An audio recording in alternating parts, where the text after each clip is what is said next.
네, 북한이 지난 수요일 대륙간 탄도미사일 ICBM급인 화성 15형 미사일을 발사하면서 북핵 문제와 관련한 국면이 크게 움직이는 조짐을 보이고 있습니다.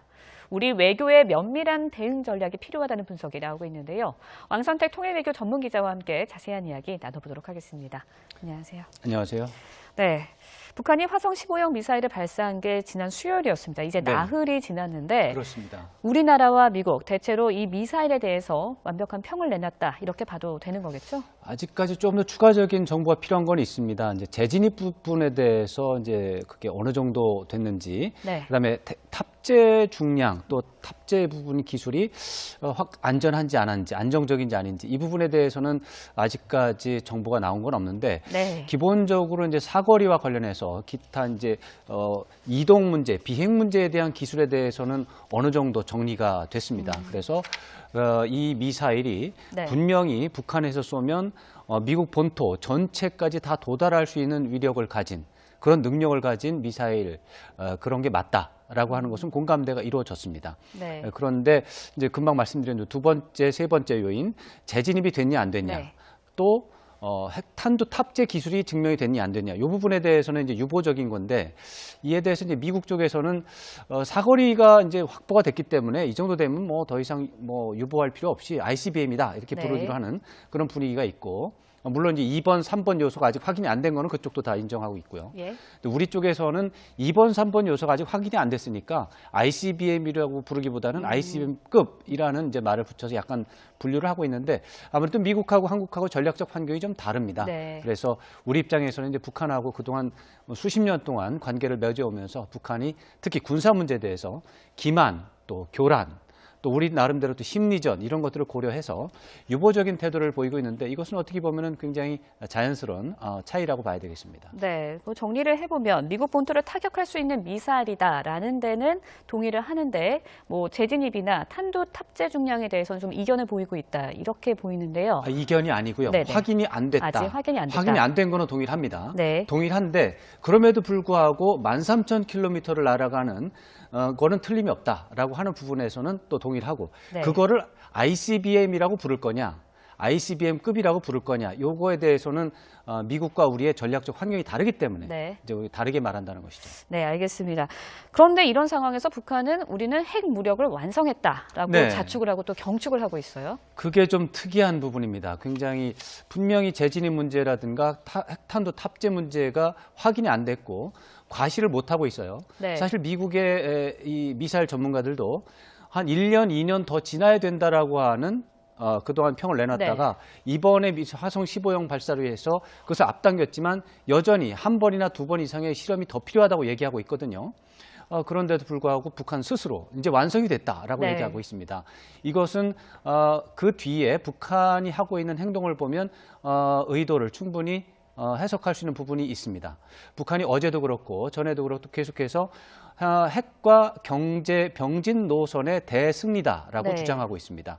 그러면서 국가 핵무력이 완성이 됐다 하면서 이제는 경제 발전에 진입할 수 있다라고 하는 뉘앙스의 토론을 많이 하고 있습니다. 그래서 이 자주권, 또 생존권, 발전권을 마음껏 누릴 수 있게 되었다. 더 이상 미국은 우리를 침공할 수 없게 되었다. 이제는 국가 개발, 경제 발전 5개년 계획을 이제 이 과업을 추진할 때다. 이런 식의 논의를 하고 있습니다. 이런 부분들이 이제 여러 가지 문장 중에 조금씩 들어가 있는데 북한이 하고 있는 의사소통 방법으로 보면 분명히 북한은 핵과 미사일 쪽은 완성이 됐기 때문에 이제는 경제 발전 쪽으로 좀 더 국가 역량을 집중할 수 있는 그런 쪽으로 지금 시사를 하고 있습니다. 네, 그런데요, 경제 발전을 이루려면 아무래도 자금도 필요하고 외국의 국제사회의 공조도 필요한데 지금 사실 국제사회의 제재와 압박이 더 강화되는 분위기 아니겠습니까? 김정은이 구상하는 건 무엇입니까? 그게 이제 미국과의 핵 담판이라는 말 속에 그거 들어가 있는 것입니다. 미국과의 핵 담판을 통해서 김정은은 북한이 핵 보유국이다라고 하는 지위를 받아내겠다라고 하는 희망을 갖고 있고요. 이제 목표입니다. 그건 김정은의 목표고. 그러면서 핵 보유국 지위를 받아내면서 동시에 국제사회로부터 대규모 경제 지원까지 받아내겠다라고 하는 것이 이제 김정은의 희망사항이 되겠습니다. 희망대로 될지 안 될지는 모르죠. 근데 김정은은 자기 희망대로 될 것이다라고 하는 생각을 갖고 있습니다. 왜냐하면 북한이 네. 미국을 핵 미사일로 타격할 수 있는 기술을 갖췄으니까 미국이 불안할 게 아니냐.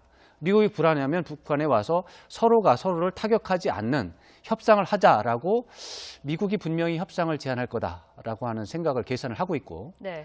또 중국의 경우에 계속해서 미국하고 북한에 대해서 서로가 자제하고 협상을 해서 해결을 하자라고 네. 하는 중재 노력을 하고 있고 최근에는 러시아까지 가세를 해서 미국에 대해서 북한에 대해서 그렇게 북한을 자극하지 말고 좀 북한하고 협상을 해서 문제를 해결해야 된다. 협상 외에는 방법이 없다.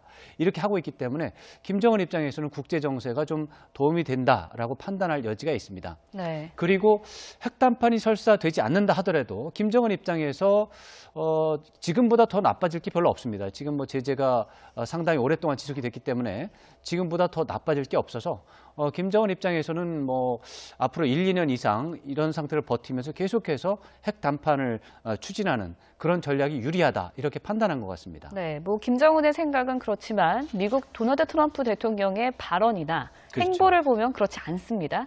모레부터 5일 동안 고관도 한미연합훈련이 진행이 될 예정이거든요. 지금 그것이 어떻게 보면은 우리가 네. 당면한 가장 큰 변수, 가장 관심사로 봐야 되겠습니다. 이 북한이 그것 때문에 자극을 받아서 또 어떤 도발을 할지도 모르고 사실 문제는 이제 이번 훈련 이제 모레 월요일부터 이제 5일 동안 진행하는 비질런트 에이스라고 하는 이제 공군 훈련입니다.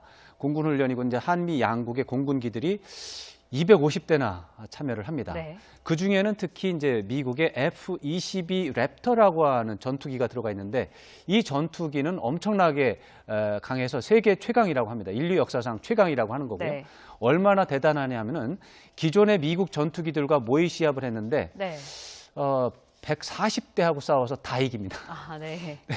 한 대가 140대랑 싸워서 다 이기는 걸로 그 모의 전투에서 그렇게 나왔습니다. 네. 10년 전의 얘기인데 이 정도로 엄청난 전투기가 6대가 이번에 참석을 하기 때문에 네. 아무래도 굉장히 북한에 대한 이제 협박, 이제 위협 이런 식의 이제 훈련이 되고 있습니다. 그렇지만 이제 북한 입장에서 그러면 과연 무서움을 느끼겠느냐? 꼭 그렇지는 않을 것 같습니다. 왜냐하면 미국은 이미 이제 북한을 향한 이제 군사적인 협박, 이제 어떤 위협 이런 것들을 많이 했습니다. 네. 그 중에서 11월에 항공모함 세 척이 연합해서 동시에 훈련한 그런 이벤트도 있었습니다. 이런 것들은 사실 엄청난 거거든요. 예. 항공모함 하나의 전투 위력이라고 하는 것은 보통 국가 전체 군사력과 맞먹습니다. 그게 세 척이 와가지고 동시에 또 한국의 해군력도 만만치 않은데 같이 연합훈련을 했기 때문에 그런 것과 비교해서 보면 뭐 그다지 위력적이는 않을 것 같고 네. 어차피 북한은 공군력에 대해서는 문을 열어놓은 상태입니다. 북한의 공군력이라고 하는 것은 아예 방어 자체가 없다 이렇게 네. 볼 수도 있습니다. 그래서 뭐 공군력의 위력 과시를 한다고 해서 북한이 뭐 겁을 먹을 것 같지는 않고요. 네. 네, 그렇습니다. 네. 마지막으로요. 이런 가운데 문재인 대통령이 곧 중국을 방문합니다. 아무래도 이 자리에서 북핵 문제와 관련해서 논의가 오갈 것 같은데 좀 북핵 문제를 국면 전환이 가능한 그런 기회로 봐도 될까요? 그런 기회로 봐야 되고요. 네. 그런 기회가 있을 거라고 저는 기대를 사실은 하고 있습니다. 왜냐하면 북한이 지금 국면 전환을 시도하기 때문입니다. 지금 말씀드린 것처럼 국가 핵무력이 완성이 됐다. 이제는 경제 발전할 때다라고 하는 것이 지금 북한이 내놓고 있는 메시지 중에 하나인데 이렇게 되면 앞으로 핵과 미사일 도발을 안 할 가능성이 있습니다.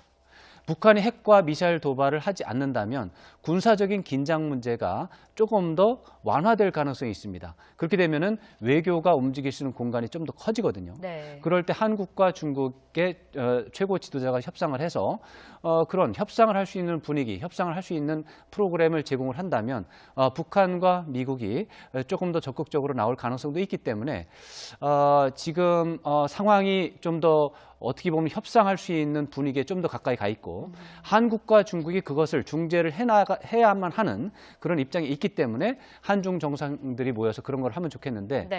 다만 이제 한국 정상 문재인 대통령과 시진핑 주석의 북핵 문제에 대한 인식이 굉장히 달라요. 네. 굉장히 다릅니다. 그래서 이제 우리 문재인 대통령의 경우는 이제 김정은의 구상 자체가 나쁘다. 그래서 이제 좀 굉장히 강한 제재와 압박에 대해서 관심이 있는데 시진핑 주석의 경우는 북한, 김정은이 저렇게 도발을 해온 것은 미국과 한국이 북한을 무섭게 해서 네. 그렇게 한 것이니까 미국과 한국도 북한만큼 잘못이 많다. 북한에게만 태도를 교정하려고 요구할 게 아니라 미국이나 한국도 태도를 교정해야 된다라고 하는 인식을 가지고 있습니다. 네. 이것은 문재인 대통령이 갖고 있는 현재 인식에서는 수용할 수 없는 그런 문제가 됩니다. 그렇다면은 공감대가 형성이 안 되고 한국과 중국이 공감대가 형성이 안 되면 중재안이 나올 수가 없죠. 네, 그렇게 그렇죠. 되면 이제 이런 어떤 국면 전환의 계기를 마련할 수 없는데 뭐 우리 대통령과 시진핑 주석이 서로가 생각을 조금씩 변화를 시켜서 공감대를 확장을 시킨다면 그러면은 분명히 좋은 방안이 나올 수 있는 그런 분위기 조성을 할 수 있습니다. 다만 결국에 북핵 문제는 북한과 미국이 결심을 해야 되기 때문에 이번 정상회담에서 뭐 국면 전환의 절대적인 계기는 아니고요. 뭐 분위기 조성을 할 수 있는 계기는 될 수 있다. 이렇게 기대를 할 수 있습니다. 네, 알겠습니다. 네, 지금까지 북한 핵과 또 미사일 문제에 대해서 통일외교 전문 기자 왕성택 기자와 함께 이야기 나눠봤습니다. 오늘 말씀 고맙습니다. 고맙습니다.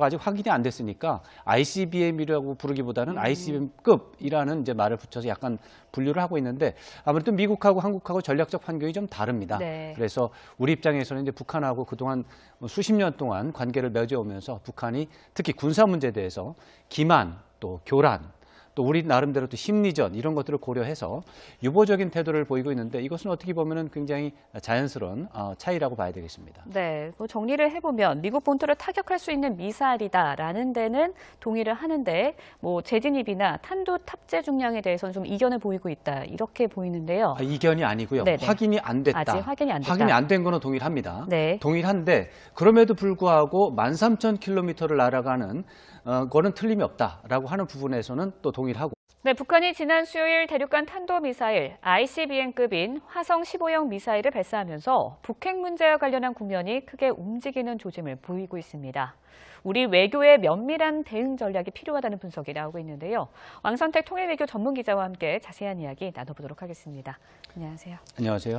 네, 북한이 화성 15형 미사일을 발사한 게 지난 수요일이었습니다. 이제 네. 나흘이 지났는데 그렇습니다. 우리나라와 미국 대체로 이 미사일에 대해서 완벽한 평을 내놨다 이렇게 봐도 되는 거겠죠? 아직까지 좀 더 추가적인 정보가 필요한 건 있습니다. 이제 재진입 부분에 대해서 이제 그게 어느 정도 됐는지, 네. 그다음에 탑재 중량 또 탑재 부분 기술이 확 안전한지 안 한지, 안정적인지 아닌지 이 부분에 대해서는 아직까지 정보가 나온 건 없는데 네. 기본적으로 이제 사거리와 관련해서 기타 이제 이동 문제, 비행 문제에 대한 기술에 대해서는 어느 정도 정리가 됐습니다. 그래서 이 미사일이 네. 분명히 북한에서 쏘면 미국 본토 전체까지 다 도달할 수 있는 위력을 가진 그런 능력을 가진 미사일 그런 게 맞다라고 하는 것은 공감대가 이루어졌습니다. 네. 그런데 이제 금방 말씀드린 두 번째, 세 번째 요인 재진입이 됐냐 안 됐냐 네.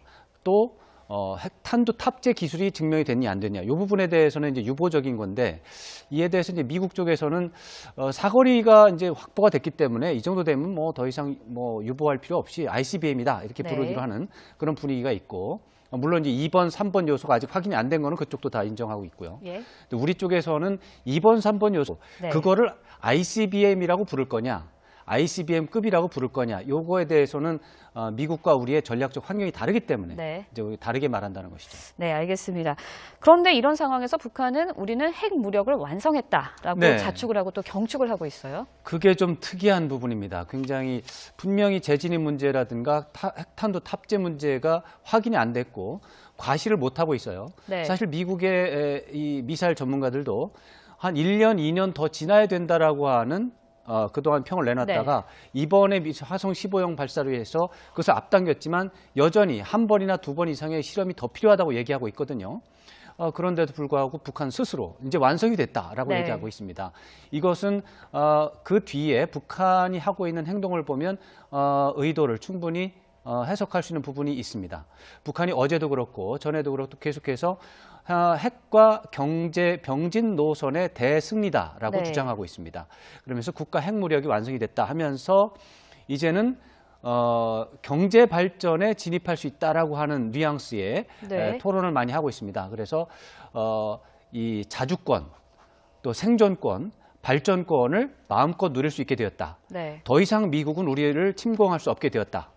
이제는 국가 개발 경제 발전 5개년 계획을 이제 이 과업을 추진할 때다. 이런 식의 논의를 하고 있습니다. 이런 부분들이 이제 여러 가지 문장 중에 조금씩 들어가 있는데 북한이 하고 있는 의사소통 방법으로 보면 분명히